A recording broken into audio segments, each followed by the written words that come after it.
This movie came out in 2003, starring Jack Black and Mike White, who are good friends and do have a production company named Black and White Productions. Joan Cusack, Sarah Silverman, Mike White also wrote this screenplay. Interestingly enough, he does not like rock and roll music, but he wrote the story for his friend Jack Black, who really does. In 2015, School of Rock was staged as a Broadway musical. And I am here to award bonus points for anyone who knows without Googling who wrote the music for the staged version of School of Rock. Bonus points for Kathy Vierce. Andrew Lloyd Webber wrote the music. Someone said, no. Yes, it was. There's also a school called School of Rock. It is, interestingly enough, it began before the movie came out. And the guy who founded the School of Rock is named Paul Green. That's right. We've got Green and Black and White all involved with the School of Rock. But when the movie came out, everyone was like, oh, Paul Green, he's going to sue for the name, but he decided not to because the publicity was so good from the movie for his school that he thought it was kind of a wash anyway. Here's a great piece of trivia about the cast of School of Rock. 2 of those kids in the original cast, many years later, were actually married. Caitlin Hale and Angela Masali, who was Marta and Frankie, they were married later on, and there was a big cast reunion at their wedding, and they played that song and everything. So you know the story, you got the idea of the story from the trailer. This rock and roll guy named Dewey Finn, he's a substitute teacher, and he ends up empowering this entire class of students who attend Horace Green Elementary School. And Horace Green is one of those prep schools that's very strict and very rigid and gives gold stars and demerits and has a schedule that they follow absolutely and precisely. Dewey, as this rock and roll guy, comes in and rejects the whole thing. He rejects the structure, he rejects the rules, he sees no need to do what is expected of him. He doesn't teach them any math or any science or any history, but he helps them to discover something within themselves, this passion, this energy, this drive. And then these kids pull everything together to do this remarkable thing. Make this rock and roll show. Here's how Dewey Finn puts it in one of the scenes of the show.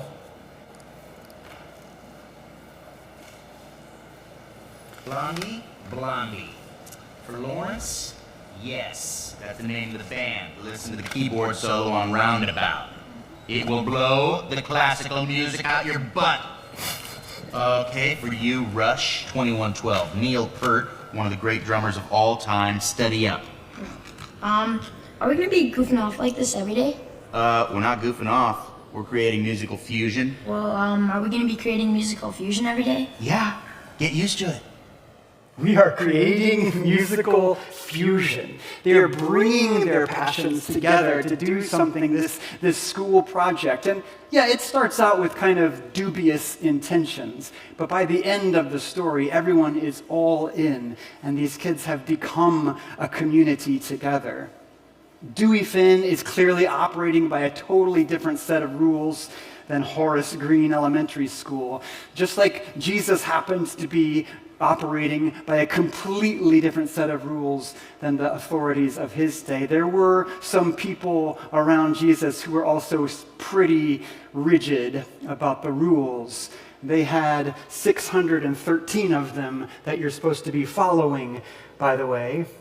And the Pharisees and the Sadducees and the scribes, they were all responsible for making sure that every single follower was following every single rule. Mark 12 includes all of these very, very rigid rule followers, like one wave after the other. If you go to the beginning of the chapter, it's the Pharisees, and then it's the Herodians, and then it's the Sadducees, and then it's the scribes, all coming at Jesus, trying to trap him into saying the wrong thing about which rules you're supposed to be following. They ask him about taxes. They ask him about marriage. They ask him about resurrection. And it culminates with this scribe coming up to him and says, okay, then what's the greatest rule of all? Since you've deftly answered all of these other questions about specific rules, tell me, what's the first one? What's the one everyone should be following? And Jesus had an answer immediately. It's the one that says you're supposed to love God with everything you've got. Love God, heart and soul and mind and strength. Love God with all that you are. Or as our dear friend Dewey Finn might put it, you can't just say it, man. You gotta feel it in your blood and guts. The religious authorities of Jesus' day were very, very concerned about just saying it. They were very, very concerned about the appearances of doing the right thing, and Jesus calls them out on it multiple times, pointing out that while they tithe mint and dill and cumin, you have neglected the weightier matters of the law, which Jesus identifies as justice and mercy and faith. He says to them, it is these you should have practiced without neglecting the others. You blind guides, you strain out a gnat while you swallow a camel. In other words, you're just going through the motions here, keeping up appearances, doing the bare minimum. Yeah, you're straining out a whole bunch of gnats. True. You are following those surface level rules very, very well. But when it comes to actually doing justice, nothing. When it comes to actually showing mercy for those who are in need, nothing. When it comes to faith, that God is present in your midst, nothing. And so here, when Jesus is asked, what rule is it that should be followed most fully, Jesus knows exactly what needs to be said. It's not acting a certain way. It's not doing a certain thing. It's not observing a certain holiday or saying a certain phrase. It is way, way more than that. You've got to love God with everything you've got. You can't just say it, man. You got to feel it, heart, soul, mind, strength, blood, guts. Do you love God like that? Do I love God like that? Do I love God with my blood and guts? Do you love God with every single thing about you? Heart, soul, mind, strength? Or are there times that you legitimately feel like you're straining out a whole bunch of gnats while you're swallowing a camel? Do you ever feel like maybe what you're doing doesn't quite fit? That what you're doing is kind of just what's expected of you? Rather than because it brings you joy? It's your passion. It energizes your spirit. Is it hard to love God with your blood and guts because you're afraid you might do something wrong? In this amazing movie, Dewey Finn assigns each of the students a role in the band based on what he's seen from them. So he gives the guitar kid the lead guitar, he gives the piano player the keyboards, and he comes to Tanika. Tamika is a very shy, very quiet student, and she hasn't said much of anything at all throughout the entire story, so Dewey assigns her to be a roadie. He says it's an important job. You got to handle the equipment, you got to make sure the equipment's working well, and she takes that role. But then she comes up to Dewey, to Mr. Finn, to Mr. Schneebly, who they think he is, and she says, something doesn't quite feel right to me about being a roadie. This role is unfulfilling. She works up her courage, she overcomes her shyness, and she comes up to tell Mr. Schneebly about it. Please get me audio this time as well, Ravi. Mr. S, Hey, Tomato, what's up? I don't want to be a roadie. What? Why not? It's an important job. All right, well, you want to be security? I want to be a singer. A singer? Okay, sing me something. Tamika, I can't let you be a singer if you can't sing. You told me to leave you alone.